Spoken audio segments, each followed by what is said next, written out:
rose from the ranks in the Department of Labor and Employment. He started with the then Bureau of Labor and Employment Statistics as one of its technical staff.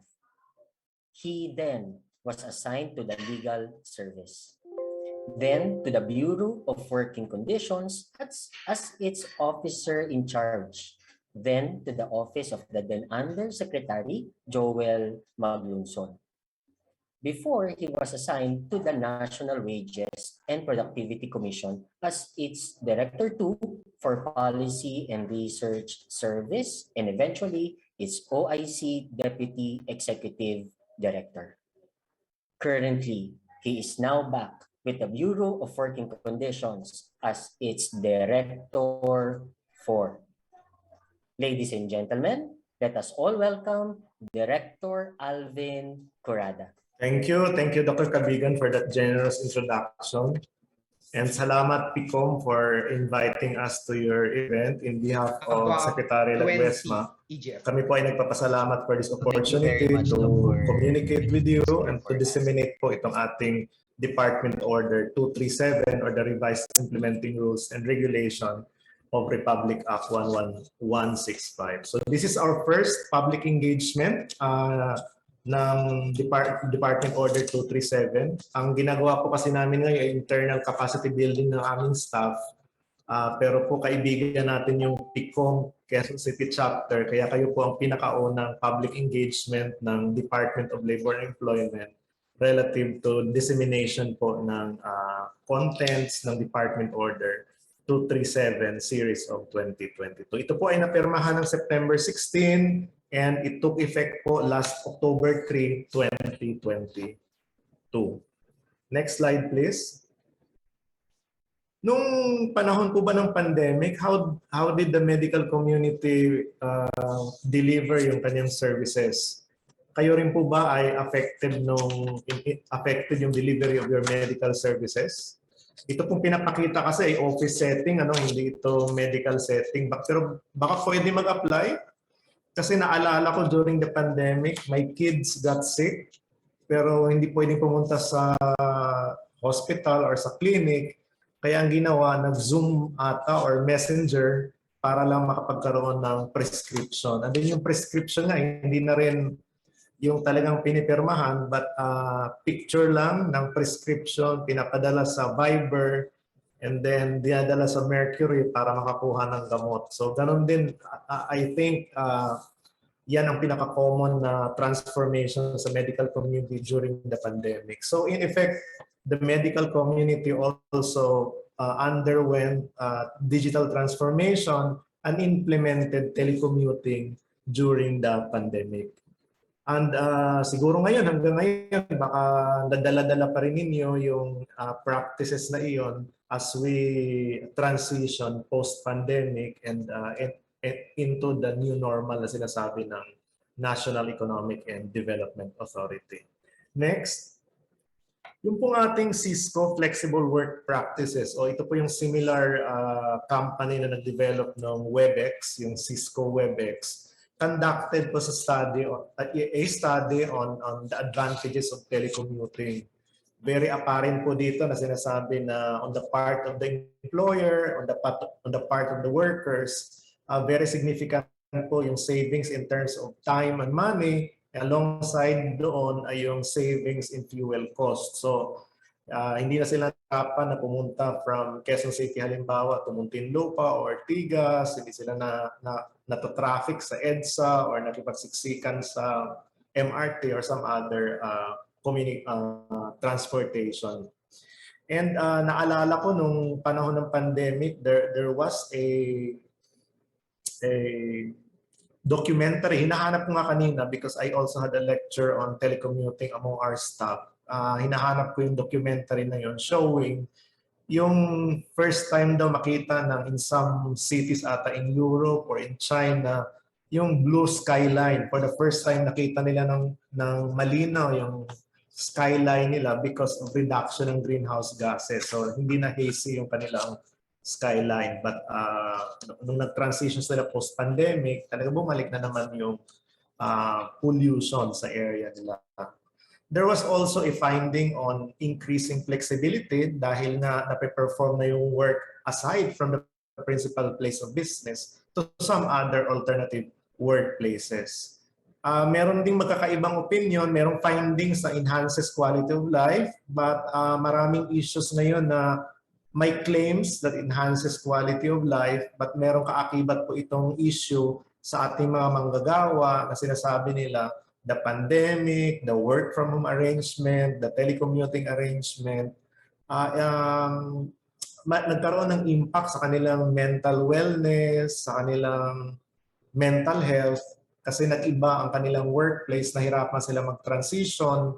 So may mga kaakibat po na ganon. There are also contrasting views on relative to accomplishment and concentration. Sinasabi ng iba, nasa bahay, may full control ka ng ginagawa mo. That may be true sa ibang setup, family setup, pero kung nasa ordinary family setup ka at nasa lower segment ka ng economic standing, na limited yung workspace mo, siguro may mga anak ka na inaalagaan, and extended yung family or marami kang family members aside from yung core family members, medyo iba naman ang issue doon because yung ating mga workers were not able to perform as the way according to the expectations from them ng kanilang mga employer.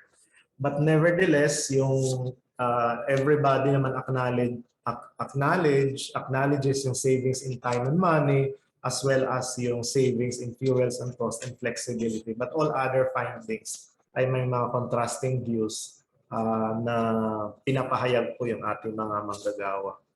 Next slide. From July 8, 2021 to August 31, 2022, the Bureau po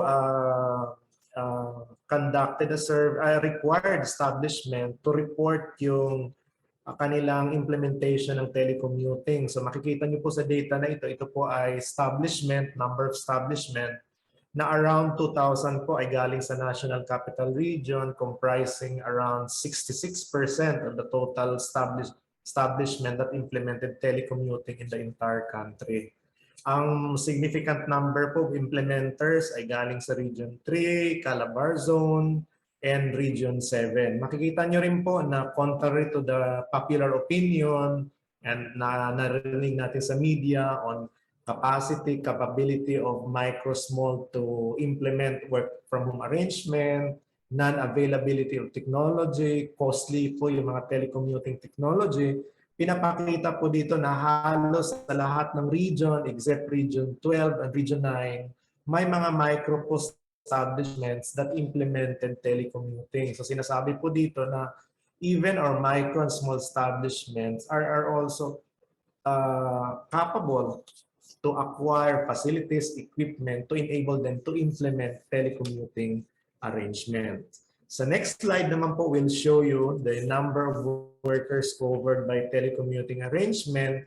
Ang sinasabi po dito, pinakamarami po, around 100,000 covered ay nasa National Capital Region, and mini-mirror po dito yung number of establishments. So naturally, marami din po sa Region 3, Calabar Zone, and Region 7.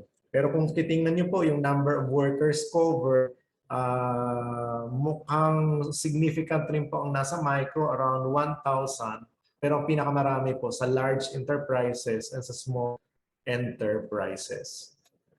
Next slide.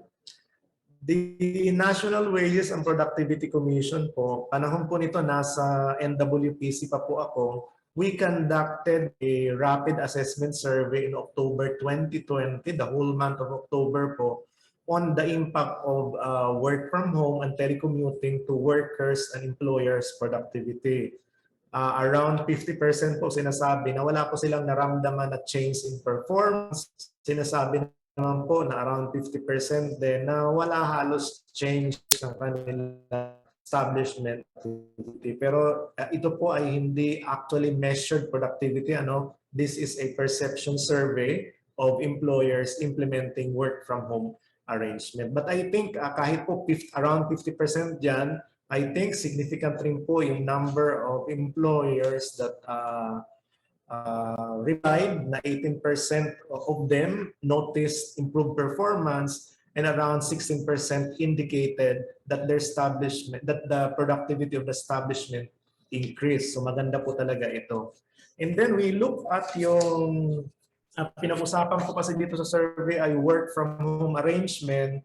Siguro po naalala ninyo na there were, next slide please, there are also issuances related to work from home. Yung nakita niyo po kanina, work from home arrangement. There's also an issuance on flexible work arrangement. So baka malito lang po kayo, I need to clarify this early na magkaiba po ang telecommuting, work from home, and flexible work arrangement. Ang telecommuting po, ang in-emphasize po dito ay dalawa pong element. Ang importante po dito, yung pong with the use of telecommuting technology and performance in an alternative workplace. Nilipat mo yung location of performance of work, and at the same time, there is a use of telecommunication and or computer technology. Ang work from home naman po ay can be a telecommuting, can be considered as a telecommuting arrangement, or pwede rin pong walang telecommuting arrangement. When you work from home at gumagamit po kayo ng telecommunication and or computer technologies to deliver your work or to deliver your services, to perform your work and to deliver your services, yan po ay telecommuting while you are under work from home arrangement.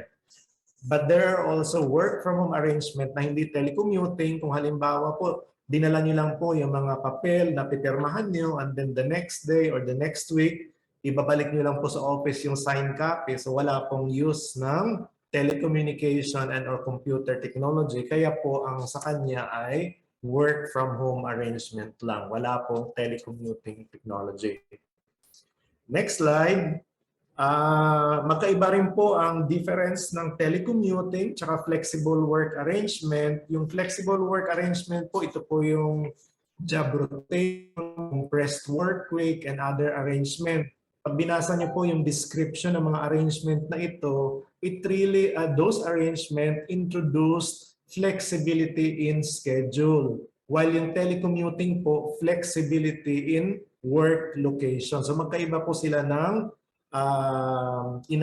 binibigyan ng flexibility. And at the same time, ang telecommuting po, as I mentioned, requires the use of telecommunication and or computer technology. Ang flexible work arrangement naman po, wala pong paggamit ng telecommunication and computer technology. Kasi ang ginagawa po dito, sa compressed work week halimbawa, nagtatrabaho ka from Monday to Thursday, para Friday, free na po kayo. You're not actually working on a Friday. Kasama din po dito yung sliding schedule, sliding work schedule, flexible work schedule. Ang schedule nyo po ay 8 o'clock to 5. Instead of that, naging 9 to 6, naging 10 to 7. So ganun po, wala pong use ng telecommunication technology. So yun po yung pagkakaiba ng telecommuting, and other work from home arrangement. Then ibalikan ko lang po doon sa NWPC. Next slide. Tiningnan po natin bakit ang response ay 50% ang productivity. Kasi po nakita namin na marami pong respondents ay galing po sa service activities. Hindi ko lang po alam kung naka-avail na po ba kayo nung na tumatawag lang kayo, nakikipag-chat sa messenger para pick upin po yung mga labahin ninyo, kukunin ng motorcycle, then ibabalik rin po na malinis na. There's also a new arrangement that emerged during the pandemic. Hindi ko lang kung meron na sila before the pandemic, but their presence became very pronounced during the pandemic. Yung pong cleaning services sa mga bahay-bahay, not just sa mga condominium. May mga ganun po. And then the very popular food delivery, product delivery, and other delivery service activities. Sila po ang karamihan ng ating telecommuting arrangement. Kasi po yung mga offices po nito, hindi po ito nag-operate, but the platform was operated po under telecommuting arrangement. So hindi na po sila nag-o-office. So ito po ang karamihan na nag-respond sa survey po natin, nandoon po sila sa service activities. 14% po sa kanila ay galing sa manufacturing and 10% nasa wholesale retail trade. So kung naalala nyo po yung panahon ng into retail trade na nasa Facebook na po sila, Facebook Live po at ang tawag doon, nagbebenta po sila ng kanilang mga products and services and they deliver po through a courier services. So ganun po ang nangyari during the pandemic. Next slide. The Institute for Labor Studies of the department also conducted a survey in 2020. I think this is August until November 2020.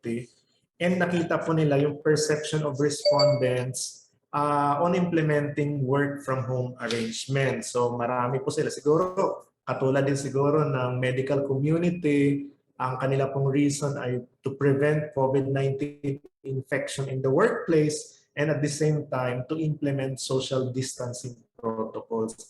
Hindi ko nga maisip ngayon yung mga business process outsourcing kung paano nila i-implement yung social distancing protocol na ngayon ay naka-impose pa rin naman sa kanilang mga workplaces. Siguro dito nag-ugat yung issue na pinapabalik sila sa workplace and then the BPO firms ay hindi accommodate sa kanilang lahat dahil nga hindi nila ma-implement yung social distancing and other protocols by the government through the IATF. Ang iba namang reason for implementing telecommuting arrangement ay available naman, nagkaroon sila ng realization na yung kanilang simple na Facebook Messenger pwede naman palang gamitin for communication, inspection kung na-deliver ba yung mga products, and other monitoring activities ng kanilang enterprises. And then sinasabi ng iba na doon nila na-realize na indeed yung mga research function and other passive functions sa office na walang interaction gaano sa public, hindi related to, parang hindi siya related sa marketing and other activities that would require face-to-face operation, pwede naman pala siyang i-work from home. And I think hanggang ngayon, ito ata ang sinusunod ng ating mga enterprises. They realize na marami sa kanilang business functions ang pwede namang igawing telecommuting so that they can save on rentals and other associated expenses.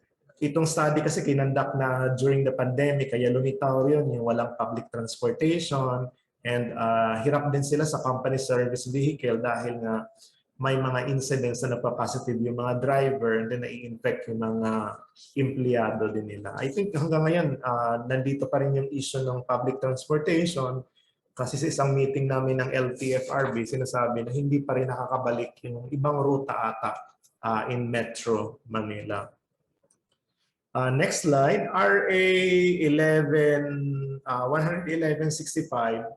has a provision on the mandatory review of the department order.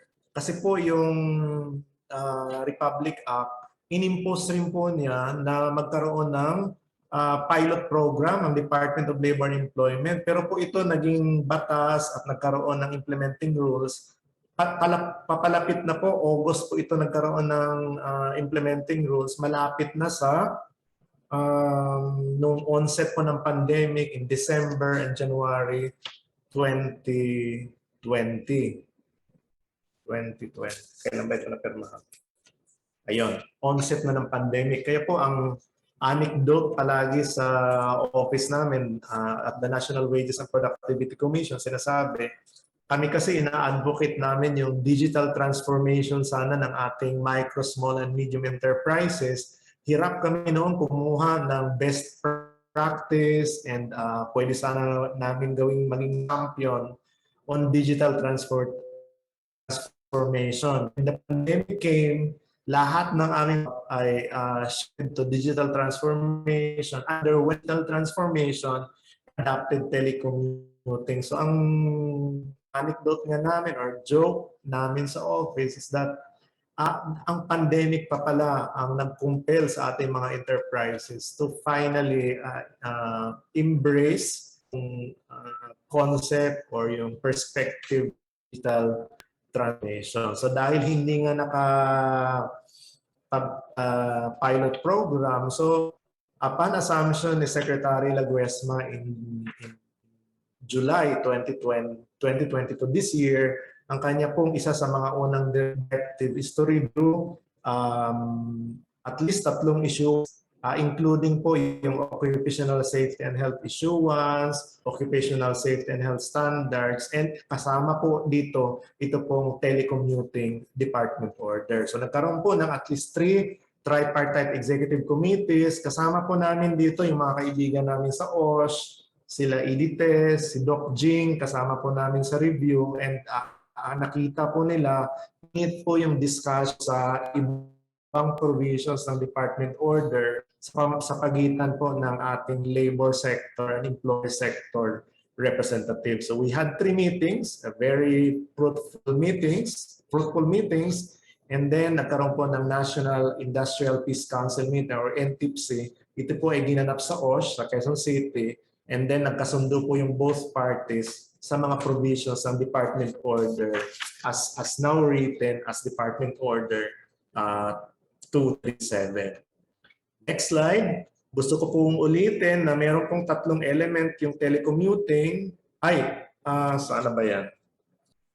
Coverage na ba? So, ang coverage po ay isang importanteng provision dahil sinabi ko nga po kanina na prior to the pandemic, may mga nag-implement na ng telecommuting program. There are also reports, sinasabi ng ibang mga kaibigan natin sa labor sector na may mga employers na inimpose yung telecommuting program sa kanila, telecommuting arrangement. Itong department order took effect lang on October 3. So this is an important provision because lahat ng establishments that previously or about to implement the telecommuting program shall now be covered by Department Order 237 as long as nag-implement ka ng telecommuting or meron kang telecommuting program. So yun yung importante sa coverage side ng Department Order. The next slide, I mentioned na ito, I will just reiterate yung 3 important elements ng telecommuting. Ito po ay work arrangement. Kaya po hindi natin sinasabi, ewan ko lang kung namali din ako, but ang tama po ay telecommuting lang po siya. Wala po siyang telecommuting work arrangement. Kasi ang telecommuting po ay work arrangement na ang susunod pong tingnan ninyo ay it is performed in an alternative workplace and with the use of telecommunication and or computer technologies. Hindi po ata nakasama sa slide dahil po naglagay ka ng alternative workplace. Ano ba yung mga alternative workplace? So kasama po dyan yung residence, kaya sinabi ko po kanina na ang telecommuting, pwede po rin siyang pumasok sa work from home. So pwede rin pong co-working spaces kung may mga ganun pong setup, pwede rin po in any other workplace. Sinasabi po ng kinikwento ko nga po kanina na meron pong isang employer na lumapit sa amin. Sinasabi po niya na nag-implement sila ng telecommuting. Wala silang telecommuting program pa. So sabi daw ng empleyado, nagpaalam sa kanya na I'll conduct my work in New York. So sabi naman niya, New York, okay. Okay lang yun. And then nagkaroon ng emergency, sinasabi niya sa empleyado, can you go to the office to tweak, parang isa ata sa mga network concerns nila. Sabi ng empleyado, no, I'm in New York, USA. So ang kanyang performance of work pala under telecommuting was performed in another country. So pwede rin po yun. Kasi alternative workplace. Kayo po ang under the department order po, ang parties po ang bahala to define saan po yung alternative workplace. So dahil po meron kayong alternative workplace, ang department order po kung may kopya kayo also define a regular workplace. So ito po yung principal place of business ng ating mga employer or yung kanila pong branches kung saan po yung ating mga manggagawa ay nagre-report. So ganun po yung contemplation ng regular workplace and alternative workplace in relation to the telecommuting po.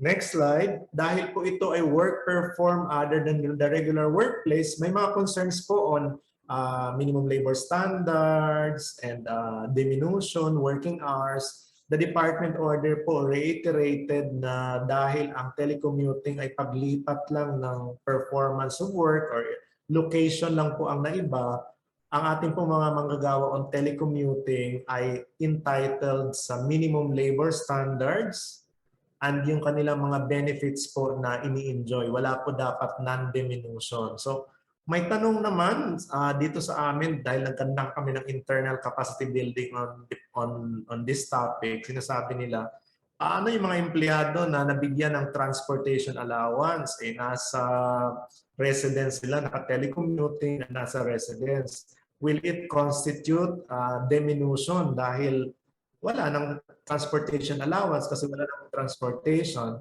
Ang sagot po ay wala pong diminution kasi po nag-iba substantially change po yung kanilang work environment. Hindi na po katulad ng dati. So in effect, wala pong diminution of benefits. Ang isa pong pinaka-importanting hina-highlight dito kasi there are also concerns during the deliberation na yun daw pong naka-telecommuting ay medyo less priority sa promotion.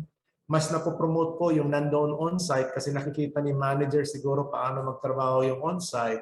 Although pareho naman ang performance ng naka-telecommuting tsaka reporting on-site. Siguro kasama sa coffee, naging mas maiba ang relationship kasi pag on-site kaysa sa naka-telecommuting. So may favorable treatment daw in the promotion process ng mga taong ng mga workers reporting on-site. There was also a long discussion on working hours kasi sinasabi kung naka-telecommuting ka, minsan inaabot ng gabi. Katulad nito, anong oras na? 8:08, sinasabi, inaabot ng gabi. Paano yung overtime pay? Ang sinasabi po sa department order, dapat po mag-usap kayo, ano po ang inyong working hours? Pwede naman kasi sa telecommuting, pwede naman ang working hours mo ay nakahati-hati from 8 to 10, and then i-break ka for lunchtime, and then ang susunod mo 3 to 4, and then ang susunod mo pang gabi na. Basta makakompleto ka ng normal working hours. Whenever you breach yung normal working hours, you're authorized to render or you're instructed to render beyond the normal 8-hour work schedule, kayo po ay entitled sa overtime pay. There's also a specific sentence on field personnel kasi nga po wala na sila sa workplace. Baka naman ang treatment sa kanila ay field personnel. Sinabi po sa department order na hanggat wala po yung mga elemento ng field personnel, sila po ay considered na hindi field personnel. Yung field personnel po kasi marami pong entitlement sa labor code ang tatamaan. May mga labor standards po na hindi entitled yung field personnel as well as po yung mga commission basis payment. So iba-iba po yun. And then the department also acknowledges the management prerogative sa kanyang business operation to the effect na pwede na ma-combine yun, some business area or some department sa inyong workplace, pwedeng telecommuting, yung iba naman po, kung nasa operations po kayo or nasa production area, pwede siguro kayong flexible work arrangement, and then in some other work areas, pwede naman kayong work from home arrangement. So pwede i-combine ito, hindi lang pwedeng isa. Kailangan pwedeng i-combine depende po sa needs of the business operation. Ang isa pong, next slide, ang isa pong bago dito sa department order is the added flexibility on who can introduce telecommuting arrangement. Sa previous department order po kasi talagang management prerogative lang po itong telecommuting, pero under po dito sa bagong department order natin, in-emphasize po natin that the employee can propose to their respective employers po the adoption and implementation of telecommuting. So two-way na po ngayon. The employer can offer, the employee can propose. Ito po ay grounded at ang foundation po kasi ng Department Order as well as yung Republic Act 11165 ay voluntariness and mutual agreement of parties. So dahil ganun yung principle na nag-govern sa telecommuting, either of the parties may initiate po adoption and implementation of telecommuting po dito. Dahil doon, kung wala pong agreement, yung parties, wala pong mai-implement na telecommuting. So kami po sa Department of Labor and Employment were reaching out na sa aming mga field officers, sa aming mga frontline services na sinasabi namin na whenever a dispute will be referred to us related to telecommuting, ang gagawin po ng aming officers na naka-assign po to receive referrals, complaints, and disputes ay to find alternative discussion points to enable parties to arrive at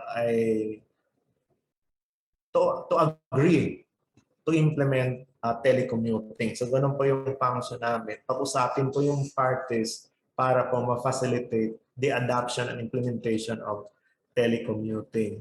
Inalis na po natin din yung konsepto ng program. Although nakalagay po yung telecommuting program, pero yung pong ating inspectors and the exercise of the visitorial enforcement power of the secretary, ang hanapin po nila hindi po talaga program, but any policy, memorandum, or kayo po ay organized, kung ito po ay nakasama na sa collective bargaining agreement, okay na po yun. Hindi na po tayo strict sa program itself. Any document showing na may agreement, showing yung terms and condition of telecommuting, ito po ay tinatanggap na po ng Department of Labor and Employment as compliance with the Department Order 237.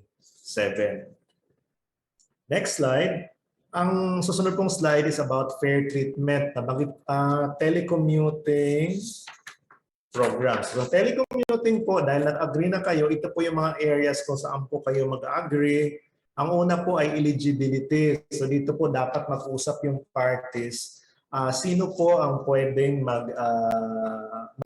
mag-avail ng telecommuting? Pwede pong pag-usapan dito na baka po priority yung mga lactating mothers para hindi sila hirap sa transport, pregnant women, persons with disabilities, baka po yun na pwedeng priority. Pwede rin po tingnan dito yung availability ng internet service sa kanilang mga na-identify na alternative workplace. And at the same time, pwede rin pong pag-usapan ano ang capacity ng kanilang mga IT equipment in accommodating yung work to be delivered through a telecommunication and computer technology. Baka mahina yung iyong pinoprovide na laptop, tapos ang kailangan ng mga services ay real-time and data-intensive, magkakaproblema tayo. So kailangan po malinaw itong eligibility criteria relative to whom may avail, relative to availability of facilities, and where the work will be performed. Ito po yung alternative workplace. So kanina nagkaroon ng confusion on the New York anecdote, pero po dapat po naka-define kung meron po kayo na-identify na co-working spaces, kung mga residents, dapat po identified po yung mga residences. Baka po nag-iba sila ng residents dahil nagkaroon ng pandemic, baka po lumipat sila. So kailangan po updated po yung ating mga records. And at the same time po, kung ito po ay co-working space, dapat po na-identify kung ito po saan pong address yung co-working space, saan pong coffee shop, saan pong hotel kayo mag-work, or other workspaces, dapat po naka-identify. Ang isa pong issue dito sa susunod po yung telecommunication and computer technology, dapat po naka-identify din, klaro din, ano ang mga technology na gagamitin. Hindi lang technology, but software gagamitin.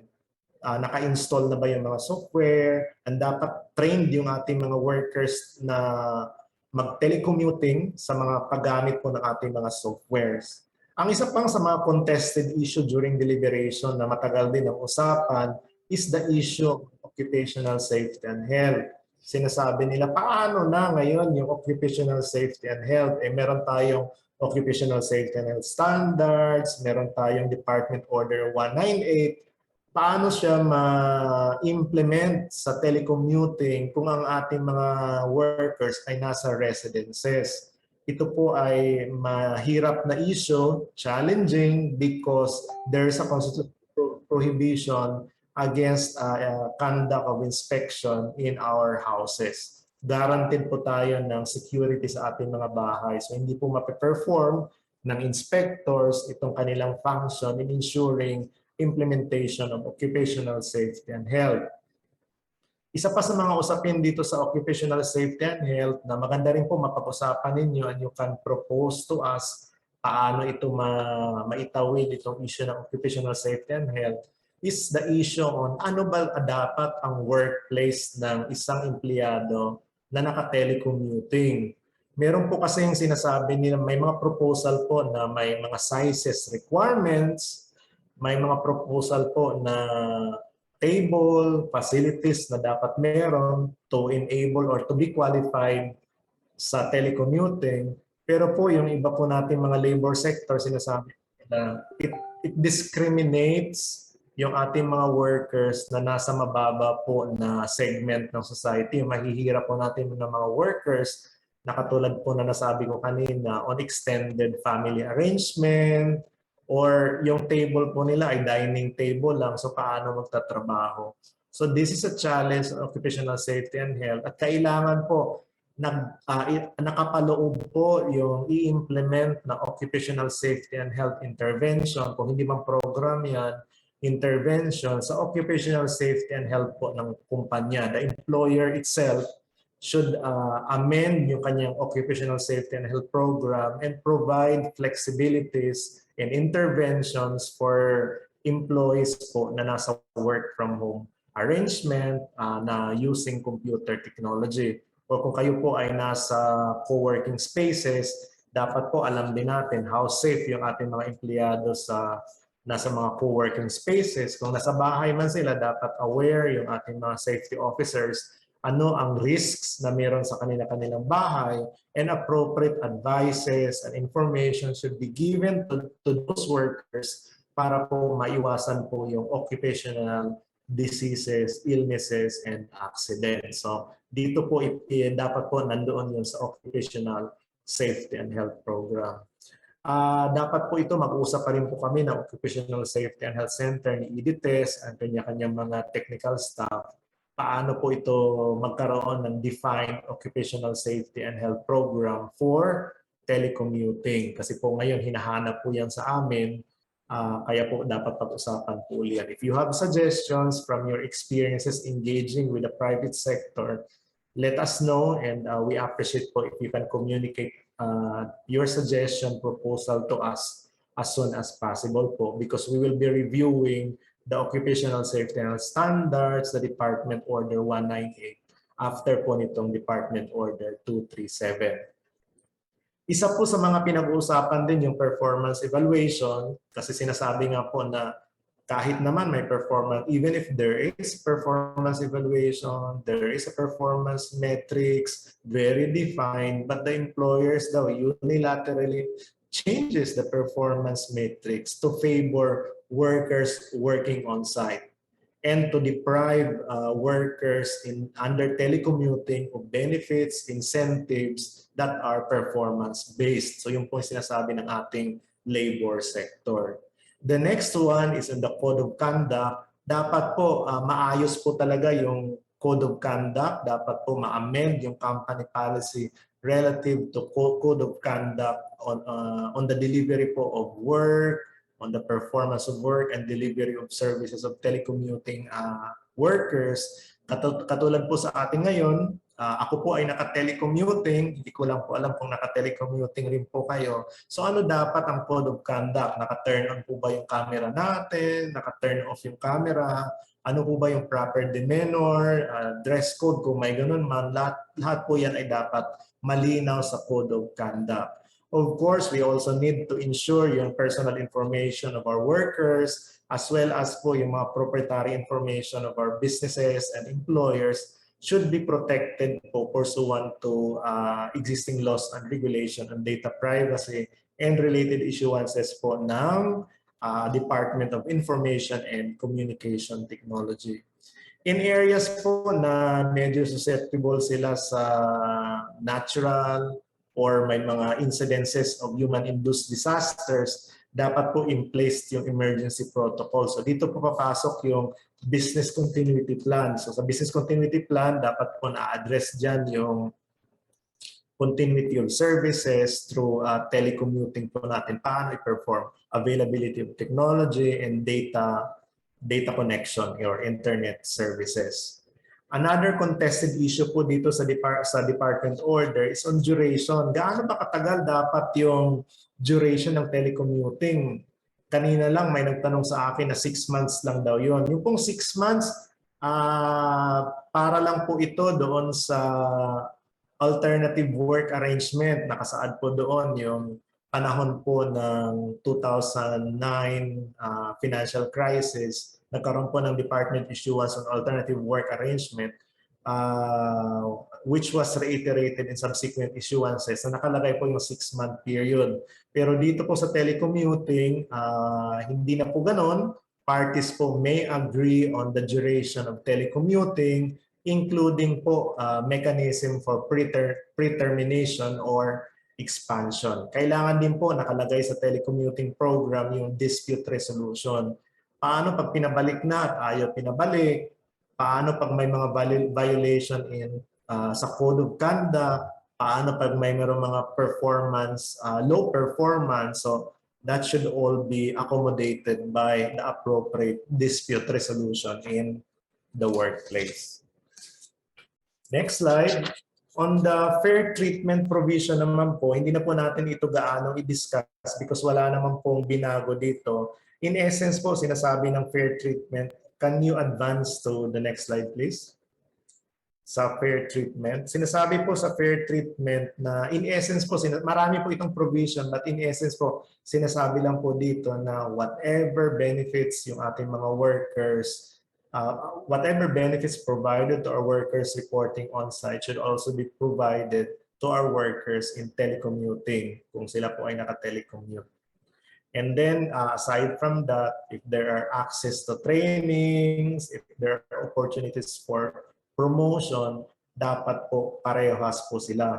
And then yung kanilang performance evaluation, kung hindi man po parehas, dapat po substantially equivalent yung performance metrics of those reporting on-site and those under telecommuting po natin. Including po right to self-organization and collective bargaining. Baka po kasi mag-organize sila ng union, sasabihin, ito ay union lang ng mga nagtatrabaho on-site. Kayo po ay hindi kasali yung mga workers in telecommuting or those working in residences and co-working spaces. Hindi po tama yun. Dapat po pareho silang ng karapatan kasi po ito ay guaranteed right under the Constitution and under the Labor Code. Next slide. Mainit rin po yung usapin. Next slide please. On facilities, equipment, and supply. Siguro po, narinig niyo po ito kasi nireport po ito sa TV Patrol na sinasabi nila mataas yung kanilang kuryente dahil naka-aircon daw sila sa bahay, tumaas yung other utilities kasi sa bahay sila nagtatrabaho. And then sinasabi nila, kailangan nilang mag-subscribe ng higher plan para ma-deliver po yung expected service nila while on telecommuting. Dito po sa department order, finally po nilinaw na yung pong facilities, equipment, and supplies are part po of the ordinary and necessary business costs. So ito po ay charge sa ating mga employer. And then yung implementation po ng telecommuting program po natin dahil ito po ay voluntary and rooted on mutual consent, both parties po are responsible for the implementation of telecommuting program. And then dapat po may grievance and grievance machinery kayo. And yung po mga hindi na-resolve sa grievance sa inyong mga respective offices, sa mga between employers po and workers on telecommuting, ito po, pwede po kayong lumapit sa Department of Labor and Employment for the conduct of conciliation mediation, or yung narinig niyo po siguro SENA, ito po isi-SENA po yan. Kung hindi po ma-resolve sa SENA, ipa-facilitate po ng aming frontline, yung aming desk officers, yung parties, to agree to subject yung kanilang dispute to voluntary arbitration. Kasi po, under po sa ating batas, yung pong implementation and interpretation disputes arising from company policies, ang may jurisdiction po doon ay voluntary arbitrator being managed po by the National Conciliation and Mediation Board. So, mag-agree rin po sila, hindi po basta-basta na gawa ng referral to voluntary arbitration. Parties should still agree that they will subject yung dispute po to voluntary arbitration. Next slide. So yung pong parties o yung mga employers and employees po natin who will implement the telecommuting, kailangan po nilang i-notify ang Department of Labor and Employment. Online na po yung aming report system. Yan po yung address. Pwede nyo pong tingnan yan, pero we are testing pa po. Yung next slide please, nandun po ata yung test site until Friday. Pwede nyo pong tingnan yung, if you can advance to the next slide, nandun po yung test site po namin on Dole Establishment Report System. And ano na po, online system na po yung aming ini-implement. Kaya po wala na po sigurong hirap, wala na pong hindrance from our employers in reporting po yung ating telecommuting as well as other data required po. Ang department po is slowly transitioning sa traditional delivery of service to digital delivery of service. Kaya po yung mga online report form po natin on labor standards, occupational safety and health standards, dahan-dahan po namin ini-improve yung aming system, ini-increase yung capacity para ma-deliver po namin yung services in a digital manner na po. And then, ayan na po yung last slide. So marami pong salamat sa inyo. Kung nakikisuyo po ako sa inyo na sana po i-like niyo po yung Facebook account po namin, BWC 1949. That was the year that BWC was established po. Sana po i-like niyo yung Facebook account po namin kasi po follower po ako ng Picong Quezon City Facebook account. So sana po yung mga members ng Picong Quezon City should also follow po yung aming website. We are planning po to overhaul yung aming delivery ng information and other advocacy services sa aming social media. We have plans to further intensify po yung aming presence sa Twitter and to make po our YouTube account responsive to the needs of our stakeholders. So maraming salamat po. Good evening po sa inyong lahat. Maraming po salamat for inviting the Department of Labor and Employment. Maraming salamat po, Director Corrada. That was very clear presentation po, no? And ang swerte po namin that we got the privilege of being the first from the public to hear this update.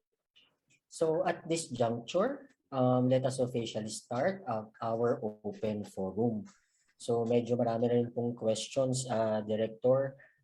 But the questions will actually be falling on two themes. So yung first po will be regarding the employee-employer agreement. And then the second, since marami pong safety officers and occupational medicine specialists po in our Kapihang OH tonight, marami rin pong mga OSH-related questions. So maybe let's start, Director Corrada, with the employee-employer agreement. And I think most of them po napahapyawan nyo na rin po but I think our participants would like a little more detail. So first po, question, yung flexible working hours po ba will also apply sa mga telecommuting workers? Sa akin pong experience sa Department of Labor and Employment, wala pa po ako na-encounter na FWA na pwede maging telecommuting. But I really don't know sa inyo pong respective workplaces. Kasi pwede naman pong flexible work arrangement na magre-report ka ng 8 to 12 and then kung malapit ka lang sa bahay, 1 to 5, telecommuting ka. Pwede naman gawin yun. Pero yung merging ng FWA tsaka telecommuting, parang hindi ko pa siya na-encounter. It might exist, but from my experience po and encounters during inspection, wala pa po akong nakitang gano'n. Okay, thank you for that, Director. Ito medyo sensitive po na question, Director. You mentioned a while ago po regarding the adoption of the form that basically may agreement dapat yung employer and employee. Yeah, right. What if the expectations of the employer is actually too much to be handled by the employee since syempre takot siguro yung employee na matanggal or to speak up his or her mind. Ano po kaya ang pwedeng gawin ng employee na yan? Dito sa department order, as I've mentioned, ang foundation kasi ito ay voluntariness and mutual consent. Tuloy-tuloy sila mag-uusap hanggang makapasila ng common ground before they can implement po telecommuting. So dapat po talaga mag-uusap po kayo and then kung gusto nyo ma-facilitate yung pag-uusap, pwede naman po kayong lumapit sa regional offices, field offices or provincial offices po ng Department of Labor and Employment para matulungan kayo na i-expand yung areas of discussion and to consider other issues, other matters na hindi nyo po napag-usapan to facilitate po agreement for the implementation of telecommuting. Thank you very much po, Director Corrado, for that reassurance. Next question po, is telecommuting or work from home arrangement a prerogative po of the employer or parang ano po ba siya? Dapat po ba siya parang all or none? Dapat lahat, like for example sa ITBP na ng mga industry. Mm-hmm. Do you mean if the implementation is within the management prerogative? Is that what you mean? Yes po. Our jurisprudence is consistent na under siya sa management prerogative, but this department order introduced flexibilities and accommodated and addressed the concerns of our workers na sinasabi na most telecommuting are imposed by the employer. So this time sinasabi na the employees also may propose for the implementation of telecommuting. So in effect, the department lang introduced flexibilities to ensure na fair yung initiation ng telecommuting. But eventually, they will agree naman. Ano lang yun who will propose, who will offer, but eventually both parties should agree to be able to implement telecommuting. I see. So talagang at the end of the day, talagang yung arrangement po ng employee and the employer. And ito, ang dami pong questions, Director Corrada, regarding sa incentives ng mga telecommuting workers, internet, even some sa question parang the furnitures, kunyari yung office chair na nagagamitin, the setup, for example, even kuryente, may natanong din po sa the data, for example, for mobile services, should all of those po ba should be covered by the employer? Yes, yun ang nilinaw ko kanina under Section 9 ng Department Order 237, sinasabi dito, acquisition, proper handling, usage, maintenance, repair, and pagbalik ng ating mga equipment are considered ordinary and necessary costs of the business of the employer. So mahabang sentence yon, pero sinabi lang nila na to be shouldered by the employer. Yung po ang paglilinaw sa Section 9 ng Department Order 237. I see. And just a follow-up to that question, so it mentioned also yung facilities. Will it include yung parang workstation sa bahay, like bibili kunyari yung employee ng kanyang workstation table perhaps, or the chair as we mentioned a while ago? Dapat pa ano rin po ba? Pinapaka-cover din po sa employer?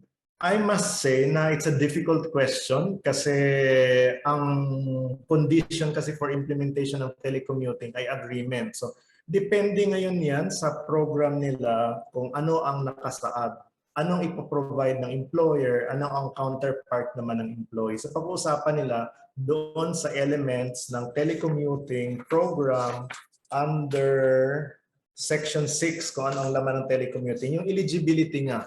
Kasi kung mag-telecommuting ka, nag-offer ang employer ng telecommuting, yet yung workers natin are not ready to do telecommuting work, walang facilities, so hindi rin pwedeng i-implement yung telecommuting dahil cost-intensive ngayon on the part of the employer. Sinasabi sa mga on the other perspective naman, sasabihin ng mga employee, mag-telecommuting tayo.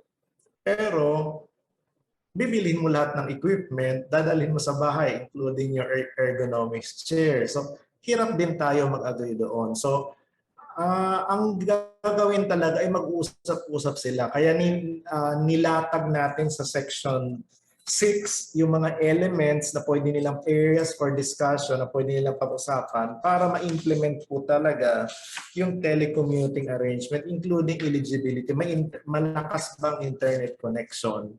Meron ka bang works o table na pwede ka mag-work during working hours? Maingay ba? Makakapag-meeting ka ba ng ganito?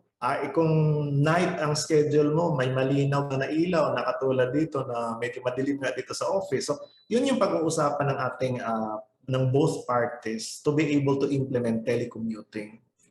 I see. And siguro, Director, pushing it more, even the repairs, kunyari repairs ng inyong workstation because of maybe wear and tear because of the work itself. Pwede, possible po ba, siguro yun lang ang tanong, pwede rin po ba ipa-shoulder sa employer? Pwedeng pag-usapan nila before implementing telecommuting. Pag-usapan na nila paano yung repair. Ang sinasabi lang dito na whatever cost na that will be incurred in telecommuting, ito ay referring to computer, including kung kailangan mag-subscribe ng data to facilitate telecommuting, ito ay dapat shoulder ng employer. As to yung very detailed na may electric fan ka ba, nasira, repair, kailangan na nilang pag-usapan yun before implementing telecommuting. I see. Thank you very much, Director, for that clarification. So talagang important talaga yung relationship and agreement ng employer and employee. And next, on the next theme po, going to the next theme, ito na po yung mga OSH-related questions. There is one question po regarding, I think parang may experience na according daw sa Department of Finance, pinapabalik na yung ating mga BPO workers on site or matatanggalan sila ng tax incentive. Offered pa rin po ba if they will, for example, still continue with that telecommuting arrangement? Pwede pa rin po ba ma-cover ng tax exemption po yung ganung arrangement? Hindi ko masasagot kung mako-cover o hindi ng tax exemption because it's a decision of PESA. Pero in the latest, kailan ba sila nag-meeting? Basta there was a recent meeting na sinasabi nila that the period, andito si Tess, nakita ko yung message ni Tess Asikate. I think Tess, di ba, there was a recent meeting granting extension on work from home arrangement sa PESA. But sinasabi naman na kung hindi kayo makaka-avail sa PESA, nag-offer ata yung isang government agency na pwedeng mag-grant ng tax incentives. So paano ang intervention ng Department of Labor Employment? Sinasabi ng Department of Labor Employment under Department Order 237, hindi na kami nakialam sa availment ng tax incentives. Ang sinabi ng Department of Labor Employment, kung saan man piniperform yung trabaho, in an alternative workplace yan, sa residence, sa co-working spaces, yung work na yon ay deemed work performed sa principal place of business. So kung ikaw ay naka-telecommuting, it's as if you're working on-site. So dapat maisama yun sa discussion doon sa PESA. Iyon ay mahalagang provision because it also relates to compensability. Yung mga disease, illness, accident na nangyari sa residences, sa co-working spaces na merong element ng work-relatedness. Hindi ba sa availment ng compensation, kailangan naman talagang establish yung relatedness. So, similarly, ganun din dito under sa telecommuting, kailangan establish yung relatedness. But the Employees Compensation Commission, ewan ko kung naging guest yung si Director Stellan before, but the ECC issued a circular na sinasabi nila, hindi telecommuting, but workers under work from home arrangement are entitled, may claim compensation from ECC. Kailangan establish yung relatedness ng kanilang illness, disease, or accidents. Thank you very much. And we would like to thank Ma'am Tess Azicate also for giving inputs na sa chat box po natin. Maraming salamat din po. Next question po, Director, will be about the implementation of the OSHA standards. One major question is, sino pong mag-oversee ng OSHA standards? Madali po kung on-site sa workplace, may mga safety officers tayo, we have the OSHA committee. But what about po yung mga telecommuting arrangements? It's a good question. Kung naka-telecommuting ka, dapat, sinabi ko na kanina that the occupational safety and health intervention, including risk assessment kung saan man alternative workplace yun, should be incorporated sa occupational safety and health program ng company. Dahil naka-incorporate sa occupational safety and health program, mag-i-ensure pa rin ay ang safety officer ng company. Kaya dapat naka-establish yung mechanism for monitoring ano po yung condition ng ating mga workers na nagtatrabaho in an alternative workplace. So dapat na monitor natin, kinukumusta natin sila, how are they feeling, including siguro ito ay hindi ko makakalimutan kasi baka pagalitan ako ni Edites, kabilin-bilinan niya na dapat palaging kasama yung interventions to ensure yung mental health ng ating mga manggagawa. Okay, thank you. Sorry po, Director, pero babalik lang po ako dun sa may follow-up question po coming from Ma'am Tess. Is there no flexibility on costs related to power and connectivity in a house or home? Every resident uses power, almost all use connection, even the students who are in virtual or blended learning mode. Even the house help, even meron din connection sa Wi-Fi. So, yun po, Director, yung question.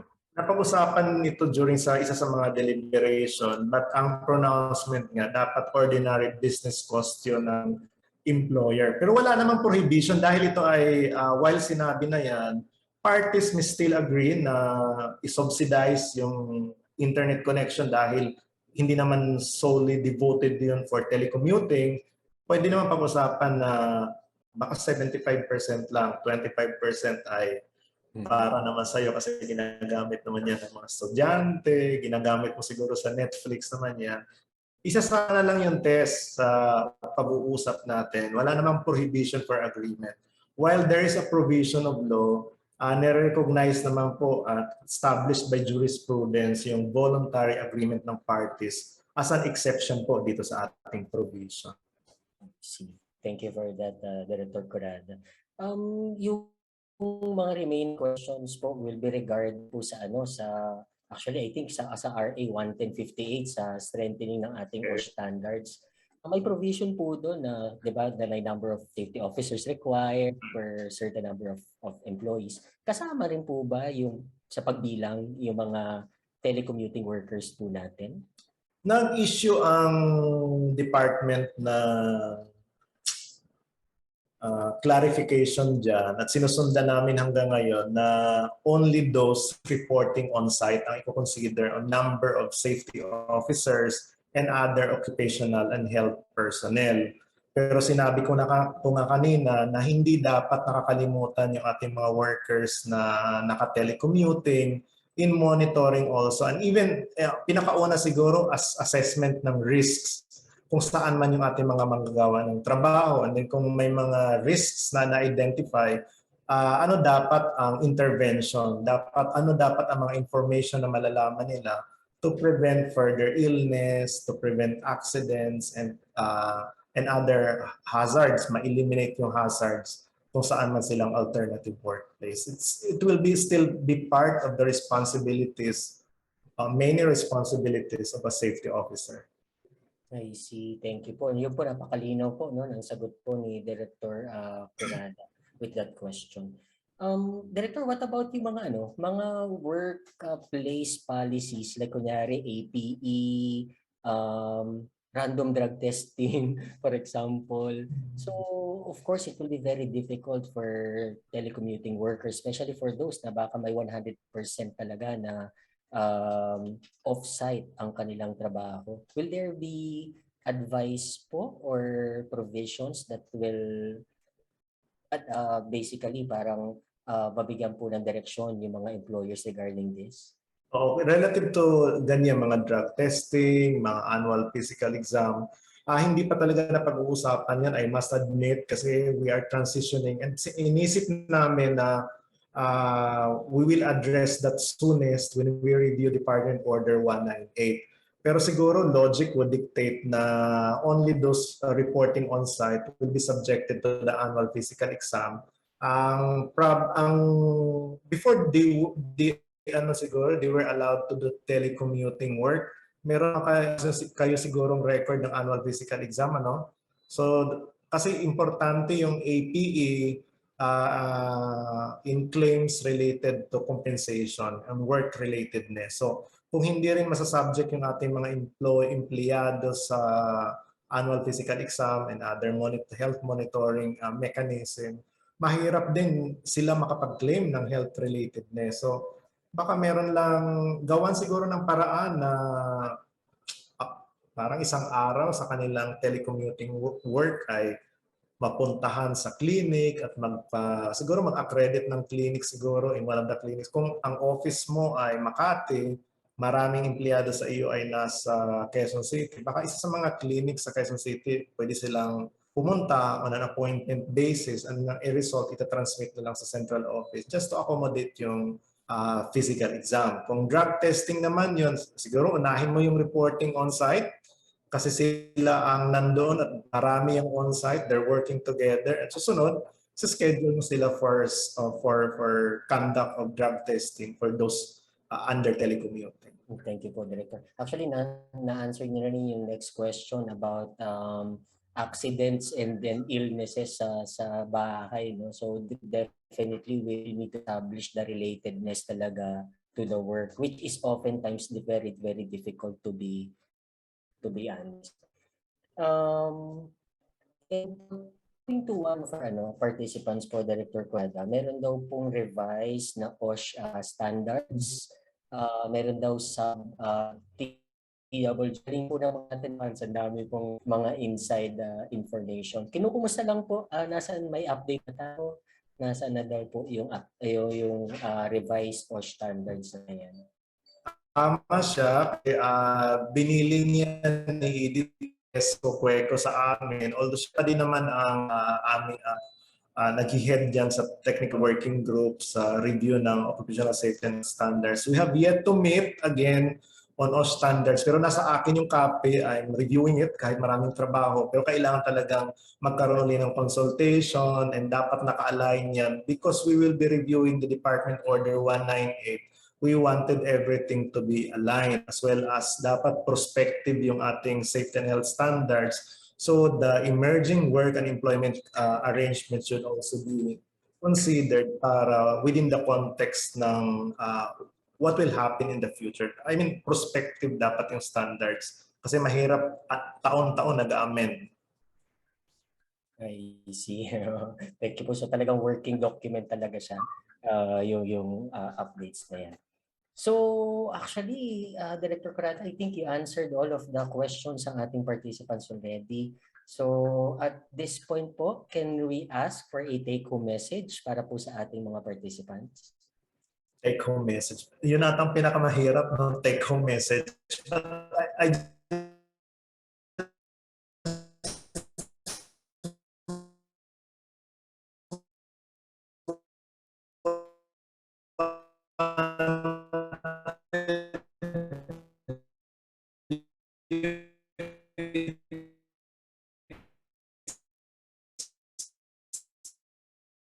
A happy po Thursday and Friday. Salamat po. Thank you very much, Director Corrada, for a very, very fruitful evening. So lahat po tayo, no, kindly follow, no, and like yung FB page, FB account po ng BWC. Maraming salamat po ulit, Director Corrada. Ang dami po namin natutunan. May we invite you po to stay and open your camera for the presentation of the certificate.